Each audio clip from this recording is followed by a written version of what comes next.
Yoga is a living, breathing, evolving practice where we get to connect to more of who we are, let go of the chaos and the suffering, let go of the attachment, and really connect to our true selves. Hi, I'm Monica Phillips. I'm the founder of Sparkplug Labs. We do executive leadership coaching for individuals, teams, and groups. I started this video podcast series, Yoga Philosophy for Everyday Living, to bring some of the ancient wisdom of yoga to show you how it helps us overcome fear, deal with a world full of anxiety and stress, and so much change.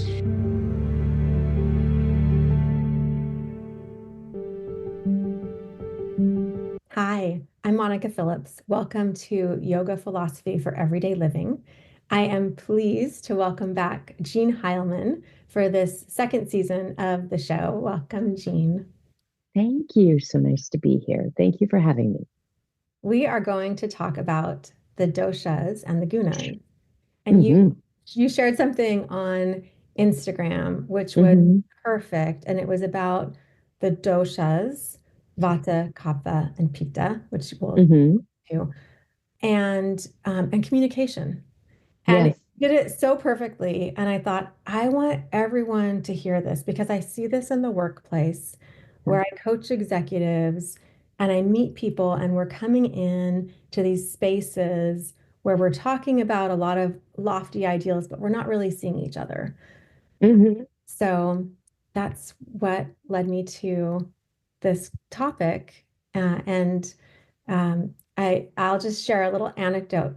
So Jeanne was a teacher during my 300-hour teacher training with YogaWorks, and you led the Bhagavad Gita, and you made it so relatable. And some of the wisest coaches I've worked with are my yoga teachers. And when I came to this space, that's really why I started this podcast, Yoga Philosophy for Everyday Living. I find that a lot of spaces put up boundaries, separate them. Like yoga is asana, or yoga is, and we've all heard it, especially yoga teachers. The more we're in this space, the more we hear this yoga is, right? Fill in the blank. And it's kind of funny because it's like, yes, and yes, and yes, yoga is all of that. And how does it meet us where we are right now in this space? And how can we leverage it to learn self-awareness, empathy, seeing another person. This is my cat crawling on the back of my chair. One of my two 14-pound cats. So the doshas, Vata, Pitta, and Kapha, are often discussed in terms of physical health. But how do they influence how we express ourselves, make decisions, or respond to conflict? So I think I'll go back just for a moment for anybody who isn't familiar with this. So we're talking about the doshas are three constitutions from the science of Ayurveda. And Ayurveda translates, a Sanskrit word, and it translates to life. Ayur means life. Veda is wisdom. And when you talk about most ancient scriptures possibly written are known as the Vedas, and they are the wisdom texts. And so Ayurveda is life wisdom, life knowledge. And so it isn't just what's your dosha, baby, but it's learning how to live a life in harmony with nature, which means that when nature, at our taping, we're in May, and for many regions, it's starting to get warmer. So can we live balanced so that even if the heat increases, and most places will have high heat in the northern hemisphere because of global warming, and will it throw us off? Or are we going to be difficult to live with and have a difficult life because it's too hot? And it's not just the weather, it's about everything. And Ayurveda is helping us learn how to find balance amidst the changes so that we can ride the waves of change, because life is all about change, and yet keep a sense of equanimity within. The doshas are blending of elements. And so we're borrowing from chemistry. Anyone who thought, I'll never use chemistry again in my life, It's like, oh, here it is in yoga. And it's the five elements of earth, water, fire, air, and ether. And when you blend a lot of earth and water, you get, and a dosha actually, it means, interestingly enough, that which can go out of whack. Oh, I didn't know that. And it's like the word is whack. Even when you go to a lot of older texts and everything, it's out of whack. And you're like, oh. When you're talking, I'm thinking of hot summer, turning red, like really red cheeks, aggravated, all of us can go out of whack. sitting in a car in traffic, getting angry at everything around us. Yes. So just to finish the big picture and then to go exactly where you're going. So when we're blending water and earth, we get a dosha of kapha, Kapha. And I'm trying to honor the Sanskrit emphasis. And so this is one of the doshas. And it's more attributed to larger bones, a stable body. Basically, the human is carrying more water, which means they may have very flexible joints and fleshy skin. And earth, they may be very stiff. They may be very solid in their body. They may have actually a lot of muscle. They may be larger in size, but not always. So larger in external size doesn't guarantee that it's a kapha. Then we go to another dosha that has water and fire, and that makes pitta. The water here, the lubrication, you would think because water cools fire, but here the water has to do with more of an oiliness and a moisture. The person who sweats a lot, and then certainly a lot of fire. We can see people who have a lot of redness tone to their skin. They're quick and easy to anger. Or the way I explain a pitta is, kaphas will kill themselves at the weights for hours a day and barely see a result. And a pitta, they look at the dumbbells and immediately, they don't even touch them. And immediately the body is ripped with muscles. And it's not fair. And part of it is, it's like the more we can understand what our nature is and go towards our nature, we can actually find a lot of ease. Mm-hmm. So the last dosha, we had kapha, we had pitta. The last dosha, so we have earth, water, fire. So we use these three.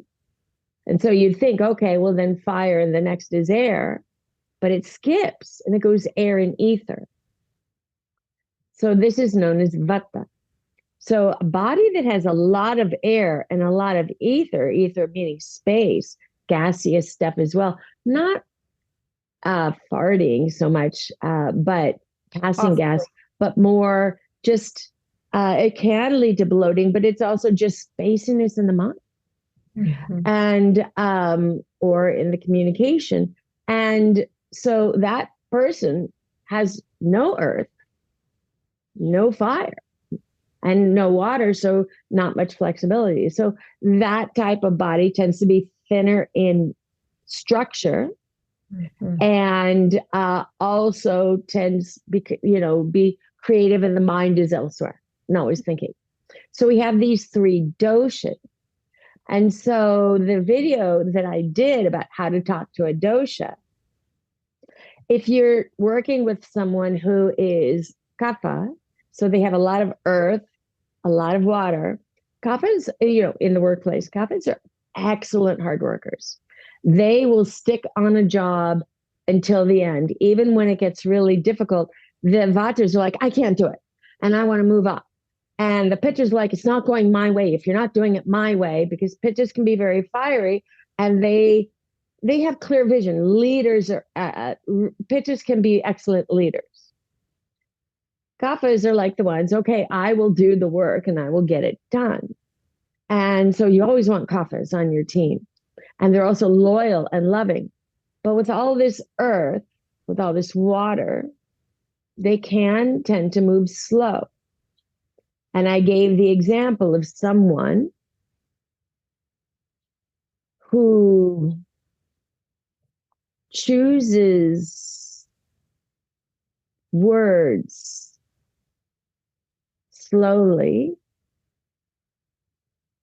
and often carefully. And the average person who's not a kapha is going to be, well, get to the point, wish that they would finish and speak faster. It's interesting, as you're using that example, I'm wanting to jump in and I pull know. the words out of you and finish your sentence. I know. And I have been in rooms with people who speak so intentionally, and you're grasping every word, and you're like, yes, yes. It can be wisely done. Mm-hmm. Sometimes it can be very effective. Yes. So it could be a pitta who knows how to work the audience, or a vata. And it's not to find fault. And the thing is, kaphas do everything slow. Well, not everything. We're not going to categorize because we all have all of these three doshas. But if you're with somebody who just operates at a slower nature, and you see that they may have more kapha, the most important thing is to actually meet them and slow yourself down. And I have a sibling who does this, and he would drive me crazy because he's a he, so he would also love to mansplain with me. And I have a lot of vata and I have a lot of pitta, and I'm like, I already know.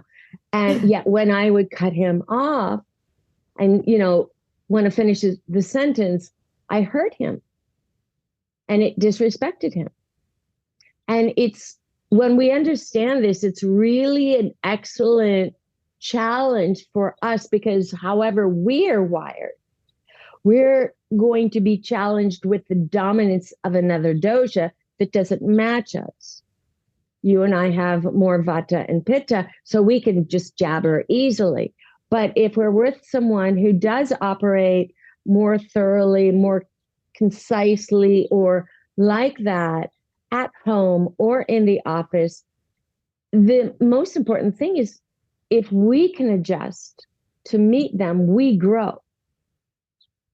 I have some really close girlfriends in Washington, D.C., and one is more intentional with her words, more kapha, and I love the eye gaze I love the eye contact she gives me, the attention. I feel this heart connection. We see each other. Yeah. Each word is meaningful. Yes. I mean, if someone has more kapha in them, and the thing is also during the seasons, we all have more kapha, and because in the spring, it's heavy, it's wet, we can all feel really heavy and have a hard time moving because we've accumulated everything from the winter. And for a body who has more kapha, though, in general, they are really great at relationships. Mm-hmm. And you want to have some of those you want to have relationships with kaphas because they will be there with you. And some of the other two doshas will be more interested in the next exciting person. Mm-hmm. I was thinking while you were talking too about hormonal changes women go through in particular, how that may impact how we're in relationship with the doshas, how we're experiencing them, because our hormones are pulling us more into one or the other. That's maybe not our customary default mode. It's the current trend is it's very popular to talk about perimenopause and menopause, which is actually great. 20 years ago, people were still poo-pooing it. And I remember 20 to 30 years ago when the play came out, Menopause the Musical, and everyone was scoffing it and making fun of it. And it was like, oh. And it is good because it's more accepted. But we all can look at the hormonal changes we went through as a teenager that ushered us into the next chapter of adulthood. And menopause, perimenopause is, I liken it to the teenager hormonal changes that are going to usher us into the next chapter of older adulthood. And you could say, I don't want to get older, but it's like, well, then you cannot live. Yeah. It's an honor to be moved into being an elder adult. And as far as the changes, I mean, hot flashes, that's yes, extra pitta. The weight gain, that's possibly extra kapha. Bone brittleness, uh, osteoporosis, and things like that, that's extra kapha, vata. And the average human, I'm not a scientist and I'm not super schooled in menopause, except for my own lovely experience. But the average person is going to experience all of them as the hormones do their thing. Mm-hmm. And so you can know it though. I mean, when you're feeling really hot, if you're having a hot flash, what will you do when your pitta rises in general? I mean, in the summer, that's when fire and water, that pitta dosha, increases for everyone. And when we can understand how to work with our own heat and how to work with heat for others, if we have a coworker who has a lot of pitta, then we can apply that knowledge when we're having a hot flash. Mm-hmm. I mean, when my hot flashes came, interestingly enough, they often came when I was meditating. Mm-hmm. And so, or at least I really noticed them when I was meditating. You can't miss anything when you're sitting and meditating. And I would just learn. It was kind of like, those rides at the, Disneyland or something, whatever, those amusement parks. And that ride that goes slowly up and up, a giant and up and up. And you're like, oh my God, oh my God. And everything inside is like, I can't take this. And I would just sit and watch it, because what was really cool is when it just couldn't get any worse. And it did. And it did. And then the cool shower that came down. And I was able to sit and enjoy it, because then you'd feel a breeze and it's like, that ride that slowly inches up. So I was able to watch my body temperature rise, observe my emotions arise, and be more the witness. And that gave me the skill then when I'd watch out in the world when I had nothing to do with hot flash, but I'd watch my emotions rise because of this darn email. It was like, we're not going to do anything, but we're going to fascinating how you're getting fantastically angry. And, can we not act on it and watch for, when someone gets really hot. I had a friend of mine, I finally realized, oh my God, she has a lot of pitta, because pittas are like, they're the boss, they're the authoritarian, they're the knower about everything. She's always critiquing, criticizing me. And I would feel beat up with her. And it was like, oh my God, she's a pitta. And she was having migraines. Heat rises to the head, headaches and everything. It was also perimenopause for her. But so all I did, we were talking and I changed my voice to a sweet tone and I caressed her face. And she melted. I was like, oh my God, it works. So we probably wouldn't caress someone's face in the workplace. No, not at work, but you can caress with your energy and your words. You could caress their need to dominate the environment and the task at hand. And instead of standing up to fight for your space in the project, it's nuanced and everything. I'm not going to be telling somebody what to do exactly, but it's just, my point is that when pittas feel safe and loved, and we can help them become more loving, even in the workplace, they're wonderful.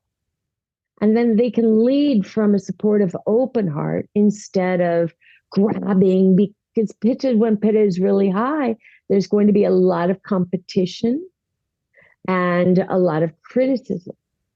But when pittas feel safe, they can actually share. They can still lead, but share.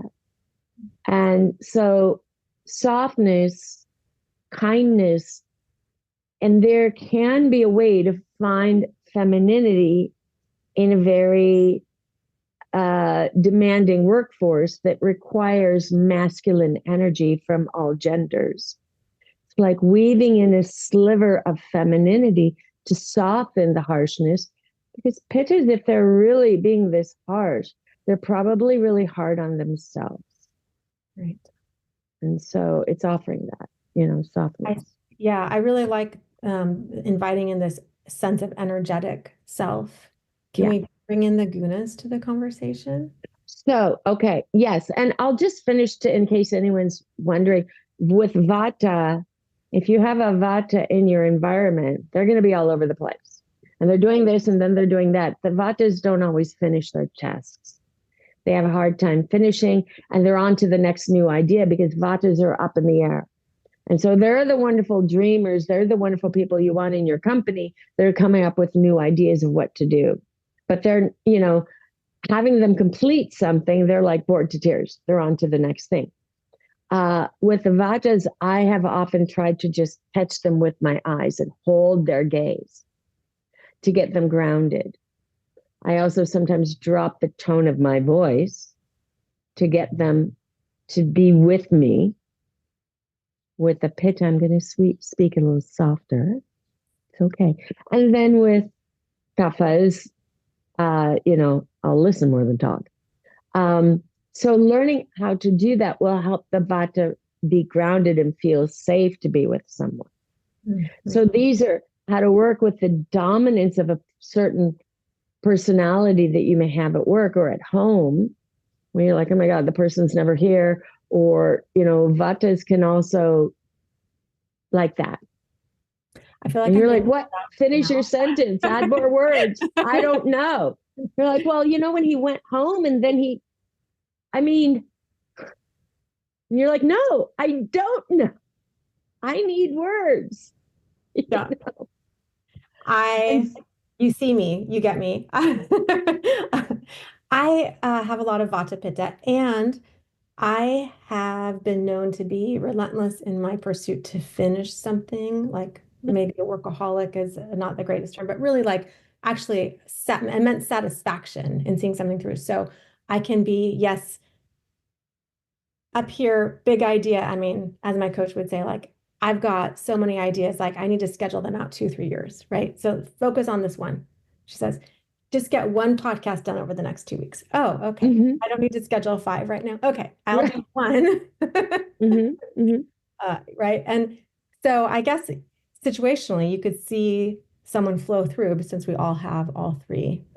Yes. And I don't want to sound, some people may think I'm sounding kind of woo-woo, but it also may have to do with your horoscope. Mm-hmm. And the planets and the role that they play. So we're over in Ayurveda and doshas, and we're going to touch base on gunas. And the horoscope astrology is over in a whole other domain that I have knowledge in, but I am not skilled enough to go deeper into. And so there's so many ways to look at a person. And then you can get the psychologist to say, well, you're a middle child. So and then you can get more assessment and then layer on. And I think ultimately there's what we're talking about on a maybe bigger picture is self-awareness. Yeah. When we know ourselves, we can pause, we can see someone else, and then we can find a way to meet each other. Yes. And the more we know ourselves, we can call ourselves on things lovingly. And then when we see things in other people that are bothering us, what I often do, because it's so easy to put the other person down and to put ourselves up, is, well, wait a minute. if this is really bothering me, where is that in me? Mm-hmm. It's like, it's not in me. It's like, we need to really pause and look, because it's in, all of these things. Even a murderer is in each of us. The capacity is just that we're not feeding that. Most of us are not feeding that urge and that action, but we all have a murderer in us. And because it's so easy to look at what people are doing and to have such a separation, which leads to greater amounts of judgment.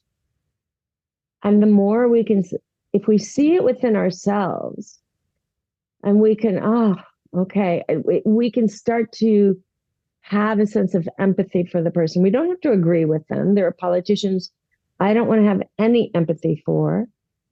And then that's my limitation, because everybody is human. Right. As far as I know. No one's an alien that I've gotten the email about. I question that too sometimes. I know. Well, that's another discussion. So do you want to talk about the gunas then? Yes. Talk about So, and because this is where it gets all confusing. So the doshas are the energies of the two major elements that play a dominance. And again, we all have all of these doshas within us. And it ripples from the body, and it can ripple into the personality. If I don't take care of myself to prevent myself from going too deep into my dominant doshas. And that includes how I eat. Food affects the mind. And, what time I get up and what I'm doing in the day and how I'm guiding my life, I can go completely away from who I was designed to be in this lifetime, and my soul's purpose, my soul. And so it's not just your physical body, and the body is the first thing that will really show us often if we're in alignment with our purpose or not. The gunas are known as qualities of nature with a capital N, and it has to do with, it's natural for things to change. It has to do with everything in the world that's changing. And in Sanskrit, that's known as prakriti. Mm-hmm. And you're like, well, if we really think about it, everything changes.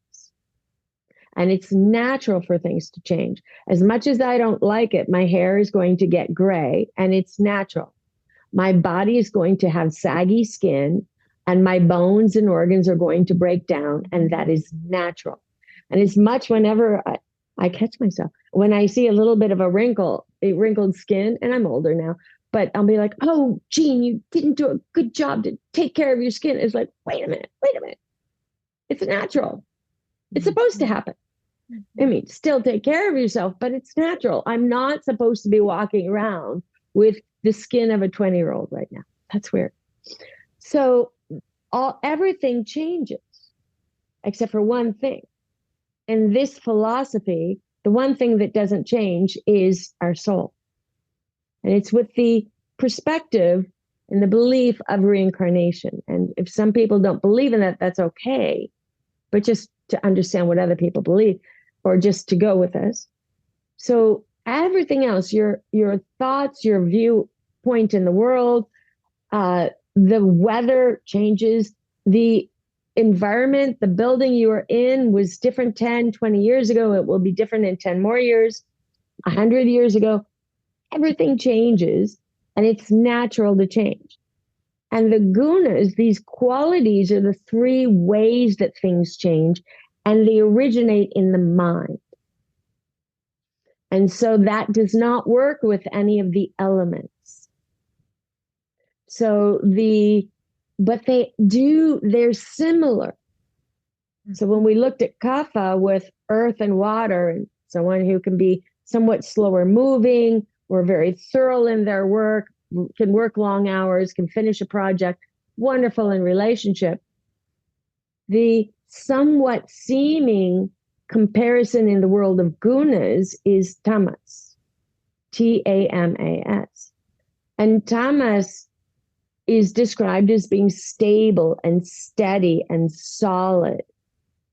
And we want that. So tamas is not bad unless there's too much of it. If there's more and more tamas, then it leads towards darkness and lethargy and depression. And an example of tamas is ice cream, because it's wet and it's moist. That's more qualities of tamas and descriptions of tamas. Ice cream, wet, cold, moist. At nighttime, dark. Darkness at nighttime is more tamasic. In January, like it's the worst thing for the average person to be having ice cream at nighttime in January, because it's going to add to that thickness and to the cold. You've already got cold outside, and certain body types. Unless you're in the southern hemisphere, then you want ice cream in January. Exactly. So I'm talking about the northern hemisphere. Well said. Yes, then go for it. So tamas, when in excess, it can lead towards problems. When it's in balance, we need it, because we all need to learn how to be still amidst chaos. And then another guna, when you look at pitta, the heat, the hot, the driving with the as you were saying, with the traffic and and the anger and the irritation, that can be connected with the quality that changes, that's known as rajas. And rajas is the opposite of tamas. It's fast, it's quick, it's light, meaning not heavy, and it's movement. And if we're stuck on the couch and I can't move, or I'm in bed and I keep hitting the snooze, I actually need a spark of rajas to get up, to get out of bed, to get off the couch and go do something instead of stay on the couch. So rajas can be really, really helpful. When we have too much rajas, and again, it originates in the mind, then all of a sudden it's speedy and it can lead to anger. And competition is confrontation. And then when we go to the last of the doshas, the top two, air and ether, you go over in the world of gunas, and the comparison is sattva. Sattva or Sattva. Depends on what part of India you're coming from. And my teacher does more of a wa, so I do sattva. And so this is the harmony, the balance. And so it's the equanimity. It's neither too hot, not too cold. And it's not too fast, not too slow. And it's easy digestion. Everything flows when it's in balance. But here's the thing. A lot of people say, oh yeah, you got to get to sattva. And so that means Vata is better in the doshas, right? Nope, didn't say that. Sattva, because our mind goes through all of these three gunas in one day. Mm-hmm. And when we're in this harmonious place of like, oh, I just finished a massage and I'm so happy. And then we check our email and we're like, I don't want to look at that email. I'm closing it. I don't want to get angry. And so we walk into the juice shop because we want to order a juice, and they're using the juice and they're using the loud blenders. It's like, oh, it's too stressful. I don't want that. I only want a perfect life. So when we have, it happens for all of this. We have this lovely feeling and we start clinging to it. Mm-hmm. And we don't want it to end. And we start to get rigid and take ourselves too seriously, that we are pure and pristine. And I knew this woman, she only wore white, which was great. I would fail at that quickly. but and so therefore she would have to have somebody else open up the can of soda because she didn't want it to spray on her. And, because she was removed from everything. And it's like, don't make me angry. But the thing is, if we stay too long in this, we lose a sense of humor about ourselves. Right. Yeah, we need the anger to push us into activation, not to sit in it and dwell on it and cause us to be in this saboteur mindset, but to push us into, now what? Do you want to sit here and be angry with your hand on the hot stove, or do you want to actually do something that makes an impact to make it better? Right. Or it shows us where we're not speaking up for ourselves, or it shows us where fear is. The root of anger in the perspective I follow is fear. And so anger may not ask us to take action always, but it shows us, it gives a very important weather report that we must address. Mm-hmm. About stuff is not harmonious within. And so anger is good. Yes. We don't have to act on all anger, but anger is showing us where we're not fully harmonious. And it's like, but I thought I was. And then all of a sudden it's like, well, I thought I was. I guess I'm a crappy spiritual person. I'm a crappy good person. And so we get into depression. It's like, what was our mindset at 8:00 this morning? Mm-hmm. If you think about that. I have an aura ring. I really like it. And it tracks stress levels is one of the metrics. So when I'm running, of course, it shows stress, meaning my heart rate's elevated, my body. But that's good stress. Good stress, right. Another way I experience stress is when I'm in the car.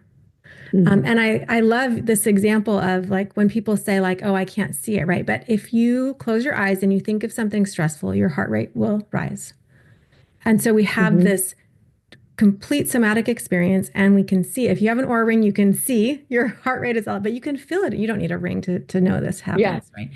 Maybe you start to sweat, maybe you start to panic, but yes, these fears in our mind translate into the health of our bodies. It's I don't use aura rings, but I just often catch that I'm not inhaling or barely. Being at the computer, and studies have found we barely have our respiratory system is barely operating. And that immediately directly correlates to the stress because we're not breathing. And when I'm driving, I catch that I'm not breathing deeply, especially when you're in Los Angeles and we sit forever in traffic. And then you're like, I need to get there. What am I going to do now? What are they going to say when I'm late? And so then I'm not breathing. So I just start to make a point of like inhaling deeply down to the sit bones, and it creates a shift. And then if I find, oh my God, I can't even inhale, my diaphragm can't move down, it's like, okay, then let's work on it right now, right here. Because yes, you're right. We're unaware. And so the gunas change. And who we were at 8 a.m., then if we think about like 1 p.m., and then where our mind will be at 8 p.m. Even if, I was just going to say, even if you could say, well, it's still rajasic because I'm in a crappy place in my life. It's like, well, it's may have differed. What were you going to say? Yeah. So if I wake up at 8 a.m. and I have this great morning ritual of writing down a word of gratitude or something I'm grateful for, or getting on my mat and meditating for 5 minutes, how do some of these actions and behaviors shape? Obviously, they do shape our thoughts. But do you find that is something that will help us in this flow of the gunas and the doshas? I don't know if I'm answering your question. One of the things that I do is when I feel the anger in my body and I've got a great drama and monologue going on in my head, I'll just start to observe, you've got a lot of rajas going on right now. So remember, rajas is that quick, fiery, hot. And so I'm not angry, but the rajasic energy is acting upon me at the moment. Mm-hmm. And the more we can identify with our soul, Purusha, that which never changes, instead of the Prakriti, that which is always changing. I mean, if I'm only looking at what changes and saying, that's who I am. And if I'm having a good hair day, I'm an amazing person. And if I'm having a bad hair day, then I suck and I should stay home. Or if nobody likes my social media post, I guess I'm a loser. Am I right? Right. Isn't that what everyone says? So, and then when I'm noticing I'm really sad, then again, it's like, oh, sadness is happening upon me. I'm not sad. And the gift I've really noticed, this is not bragging, this is hopefully inspiring others. I've really, in the last year, come to experience the gift of a continued steady meditation is that I can ride it when I'm sad. Mm-hmm. Instead of need to do something. And if I'm angry, instead of need to do something, I can just, well, it's going to pass. Because when you're sitting, if you're sitting for an extended period of time, just like the hot flash rising, it's like, can we just wait? And it's also this discomfort is like, yeah, I can't stand it. I want to get up. My kitchen is a mess. And it's like, no, we've made this commitment. We're here. And when I can survive my own thoughts sitting, then I can survive a sad phase. And it's really kind of cool because it's like, tomorrow morning you're going to feel different.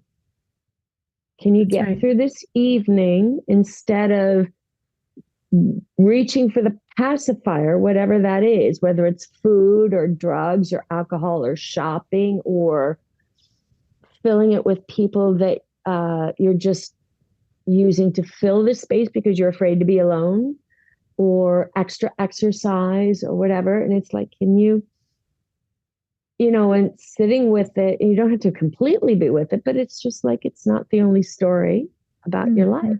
Mm-hmm. So I don't know if I'm answering you, but it's more about observing it's not us. It doesn't define. That's right. And it's very human to experience all of these. Very human. What a gift. What a gift. Remember, there's, what's that movie, Wings of Desire? The German movie, I think it is, with Peter Falk. It's an older film. I think it came out in the 70s and 80s. And it's about two angels who are watching all the people. And one angel, he's looking at people, and I think it's Manhattan, and he's wishing, he sees a woman who's crying, and he wishes he could feel sadness. And he sees two people arguing, and he wishes he could feel anger. We don't realize what we have. Mm-hmm. And that eventually he makes the choice to let go of his angel wings and to come down and to have all of the human experiences, even when you're looking at your computer and your bank statement, seeing debt or other problems, that we don't realize these emotions as much as we don't want them. Yes, they're human. And all people, even, yogis or yoga teachers or whatever's, we need to have them. Mm-hmm. It's on the menu. Mm-hmm. And we're it's part of our diet. But how we consume them matters. I was thinking about this. So spot on, Jeanne. Like, as a yoga teacher, we are still human. Oh, you may seem like my students see me. Yes. You may seem like you're not, but you are, right? And so it's one thing to say as a yoga teacher, this is the practice, and to create this ideal that you wake up, you embody gratitude, you meditate, you do all the things, right? Like, what about the parent in the middle of this hectic life, right? The person who is going from one busy meeting to another. That was me all week in Washington, D.C. at this conference without a single stop, right? In a toxic workplace. How do we help them create space for the pause, right? To know, to gain the self-awareness, and then to say, what am I experiencing here? Or how could I slow down to meet the kapha? How could I Yeah. stroke the energy of the pitta? Basically How have the could I patience to deal hold with them all space for the vata? Yeah. That's hard. through It's a your own lot to ask practice. sometimes, right? Yes. It is. And when I was a newer teacher, I was teaching all over the place. I was teaching too many classes a week. I was in my car all the time. I would get up and say 3 curse words that I won't do here, but like, blah, blah, blah, blah, blah, blah, blah. I'm late. I have to be out the door now to go teach. And then I wouldn't come home until 11 o'clock. And I still had emails to do and still had to do my personal practice. But when we make time, even like 10, 15 minutes of our own practice, and ideally if it can eventually get longer, the more we can sit and observe ourselves, because it's really learning how to be the observer, that I'm not the thoughts I'm thinking. I'm not even the thinker. There's a piece of me watching me sit in meditation, doing meditation. There's a piece of me judging my performance in meditation. And when we can pull back to that energy of watching it all within, then that skill starts to be developed so we can start to watch it outside. And then we're like, wow, look at them. You can have a little bit more of a separation. Like, look at that person spin themselves. Wow. Mm-hmm. And then you're not caught up into the words that they're saying and the story that's coming out of their mouth. You can start to see what's underneath and behind. Right. And that's how then you can start to know what to offer to the person. And for you, you were running and then you had to be here and you had to be there and you barely had a chance to even get a coffee. You were exhausted. And then there are times when we just pull back and we go, wow, this is crazy. Yes. This is a goofy day. Wow. How is this? And then if you need, there are times I'm like, dear Lord, can you help me out here? I need a miracle because somehow I need to figure out, this all has to get done today. And can I please have a coffee to help me get through this? Yes. And so you make a request when you're able to not be in it. And all of a sudden, always, I'm finding if I allow, some miracle moves things around and cancels that. And all of a sudden it's like, here's your extra 2 hours. And look, there's the coffee with, organic coffee just for you. And here's this. And now don't be greedy, but say thank you. And so we can I had a day like this last week and I was thinking exactly that. Yeah. Please help me. I don't know how to get all this done today. Yeah. And then someone canceled their meeting. And I was like, thank you. I can eat. That's what I needed. I needed an hour. There we go. Because we are not the doer. Yeah. And, but again, how do you do with your parents? And then you got to pick up your kid and your kid is behaving. You got to make dinner and you got to do this and that. And I mean, I don't have children, so I'm not going to be teaching people how to parent. But I have had phases in my life where it was crazy busy, not just in yoga. There were times when I was acting and doing, I was performing or I was running around Los Angeles auditioning and doing all of that stuff. And so it was putting on the different hats and then taking off the perfect yoga hat and putting on the hat of reading these sides and dropping into this character, putting on this hat for, to be a cute whatever's, and then you're dealing with family. And then how do you deal with all of that? And the more we can see it as a play, as a dance, and to we're doing the best we can. And when we have a daily meditation practice, every once in a while we can tap into that, which we connected with in the morning or in the evening before you go to bed or whenever whenever you can. It makes it a lot easier. And the drama, the extreme of the dramas gets smaller. Yeah. And, because life will still be chaotic, but I remember when I was younger, my capacity to go to this high level of stress and then go all the way down and go all the way up. I mean, I had to learn through therapy, through a lot of meditation, a lot of yoga, wisdom lessons, and I've brought them down, and I'll still go up inside, but it's manageable range. Well, and even when there's like an extreme, it's like I'm watching myself spiral instead of being the victim. I'm watching. Oh, it's interesting. I like the word, it's interesting. I love what you just said, because for listeners who forget what to do when they meet a Vata or a Pitta or a Kapha and don't understand where they are energetically, Rajasic, Tamasic, Sattvic, they can say, I can listen to my heart, I can withhold judgment, and I can just gain a little bit more clarity. And then maybe I'll remember what Jeanne said about how to meet someone who's Vata. But even if they don't, they can say, oh, what am I feeling? Am I noticing this range? What's happening am I within connecting me? Because to me, myself energetically? Because if I respond to someone from the Rajas that's rising within me, it's going to come out angry. And that may not even be what I intend. Also, I want to clarify, and this gets really confusing, which is more than our conversation, but you can have a Kapha person. So remember, that's earth and water with a Vata guna. Well, I'm sorry, with a Sattvic guna, or you could have a Rajasic guna. The Kapha people are not just tamasic. They could have a very Rajasic guna, so a very speedy mind. And that's a lot of people at the computer technology people. Their mind is going, so they're at it the whole time, and their body is still.